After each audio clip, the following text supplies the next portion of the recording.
Good morning, everybody. Welcome to another cup of Jonah here. Hope you guys all had a wonderful day yesterday.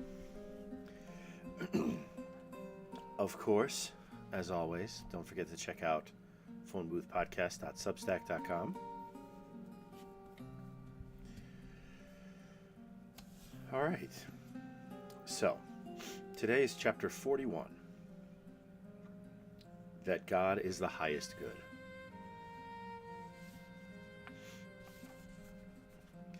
From this conclusion, we prove that God is the highest good.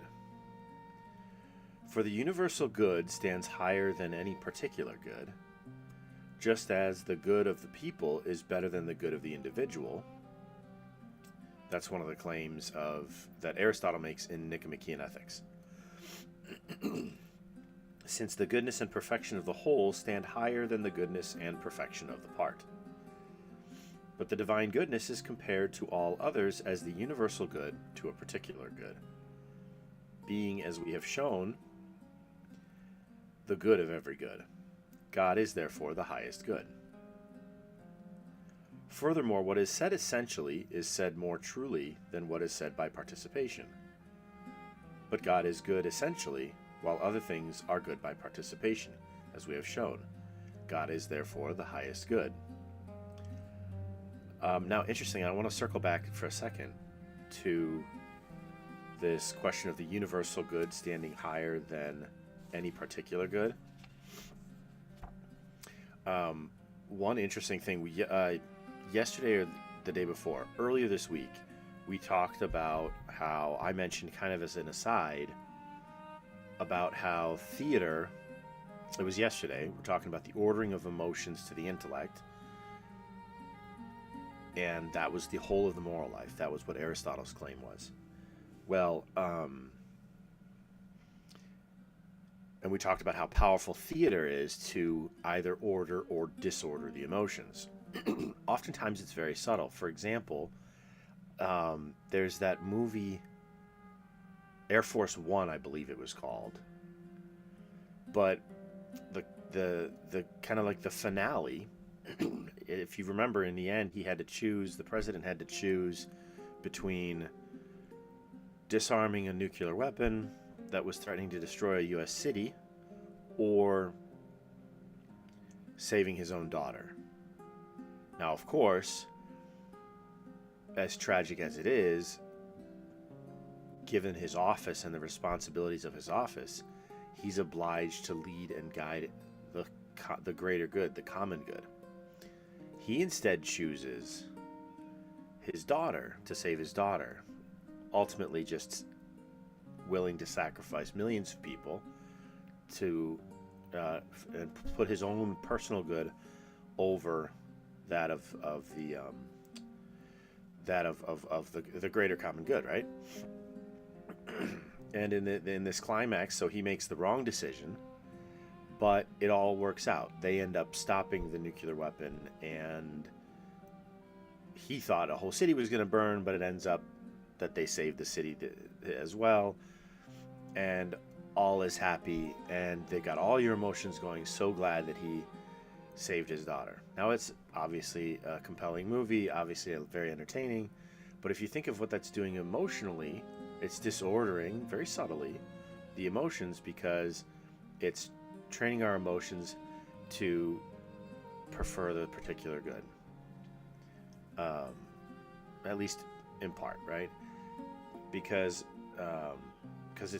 there was no consequences to him choosing the wrong thing, to him doing an objectively evil act, because he's morally obliged to protect the common good of the whole of the city. So he's rewarded, and there are no negative consequences to his disordered act. So, anyways, one last thought on that, actually, on this idea of the ordering of emotions. The ancient Greeks, very interestingly, referred to, because they very much appreciated the power of theater, and they would put what they referred to as, so any theater that was not ordering of the emotions, but was a stimulation of the emotions simply for emotion's sake, they would call that pornography. Interesting.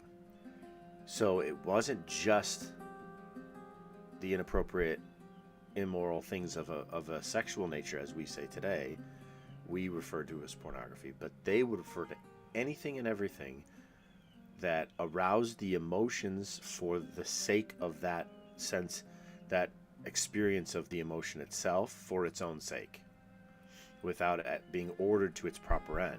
So in that context, they would refer to things like roller coasters as pornography, because it's just something done for the sake of the emotion themselves, which ultimately disorders the emotions, right? Because if you're not helping something get in line with reason, if you're just stimulating it for its own sake, then you're not helping form those emotional habits. Okay.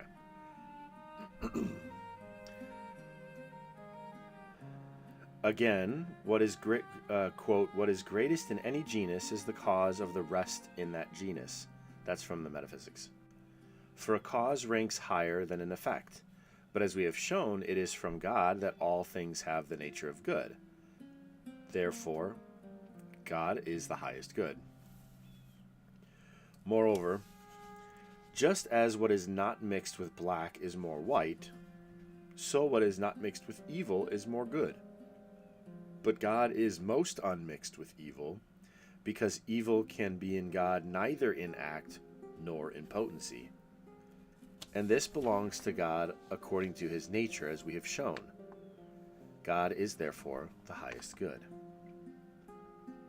Hence what is written in Kings, 1 Kings, quote, 'There is none holy as the Lord is,' end quote."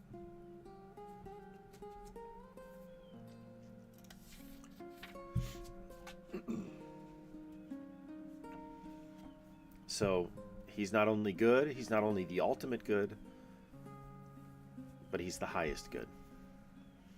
And all other goodness is participation in his goodness.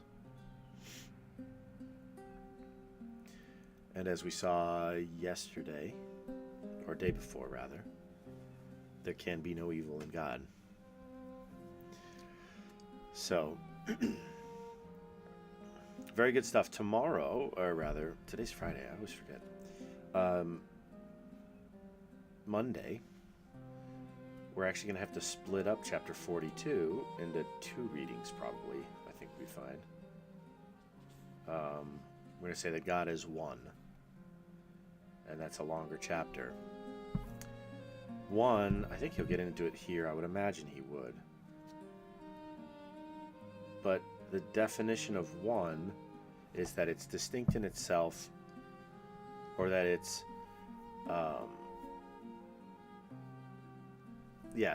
that it's distinct in itself and separate from all others, something like that. I have to look it up again, but it's an interesting word. That's one of the things I really like about the study of philosophy, especially in like scholastic or Aristotelian thought, because words that before we just kind of took for granted without much thought of what the words mean, but then when you actually start to get into the nuances and the definitions, words take on new life. Just like the words I was telling you about before a couple weeks ago, that the word confused means literally to fuse together two things as one, or from another perspective, to fail to make a proper or understand a proper distinction that separates two things that are indeed separate. So, which is different than mixed up. Oh, I mixed that up. Like, did we apply the wrong definition to the wrong thing, versus confused, where we fail to make an important distinction. So it's kind of neat, because there's all these different words that take on new life and new meaning. Like the word accident, it was outside of my intention. And then that word then expands to other things, like outside of my substance is an accident, right? So it's interesting stuff. But So I hope you guys are enjoying as we go through this book. Don't forget, maybe I'll put a poll on X. I've never done that before, but I can give it I'll figure it out. Can't be that complicated. Maybe I'll come up with like 3 or 4 different book options when we take a pause here to kind of take people's temperature and see what you guys would like in terms of what our next work would be. I'm very, very much inclined to just go with the Confessions of St. Augustine, as I was describing before, because it's so beautiful. But I might do that. So don't forget, of course, check out phoneboothpodcast.substack.com, all the numerous podcasts there. And of course, don't forget, tomorrow evening at 7 p.m., we go live with the boys. Ted, Vince, Snoop, and I. That should be fun. Lots going on this week with international politics and situations with Iran and the Strait of Hormuz, and very interesting takes. Templar and I pushed back and forth a bit because we disagreed on where this is all going. But very interesting conversation with him. Again, I encourage you, if you haven't looked, it did go up late last night on the Substack, the episode with Templar from last Wednesday, the episode of Philosopher King. So that was a neat conversation. I think I mentioned it yesterday. We talked a little bit about end time stuff, a little bit about faith, back to end times, and then we ended up talking for a bit about Iran and the conflict and where we thought it was headed, etc. So we shall see. But anyhow, so I appreciate you guys. A little bit of a shorter one today. Tomorrow's going to be, Monday rather. Monday will be a little bit longer. But have a wonderful weekend. Be safe. And thanks for coming out for a cup of Jonah. We'll talk to you guys soon.